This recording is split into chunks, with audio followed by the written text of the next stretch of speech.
নির্বাচনী প্রক্রিয়ায় অংশ নিয়ে নিজের নেতৃত্বের গুণাবলী প্রমাণ করেছেন। যদিও একটি নির্বাচনে মাত্র 1 ভোটে পরাজিত হয়েছেন, তবুও সেটাই তার জন্য নতুন অভিজ্ঞতা ও শিক্ষার জায়গা।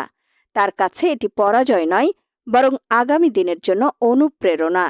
বিশ্ববিদ্যালয়ের রোকেয়া হলের আবাসিক শিক্ষার্থী ইগিমি চাকমার অভিনয় নিয়ে খ্যাতি রয়েছে।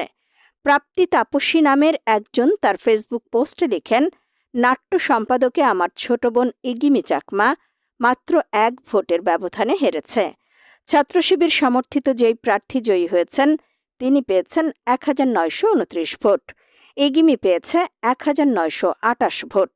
আপনারা সবাই নিশ্চয়ই ইগিমিকে ভালোবেসে, ওর অভিনয় ভালোবেসে, নাটকের প্রতি ওর নিষ্ঠাকে ভালোবেসেই ভোট দিয়েছেন। ইগিমি হারেনি।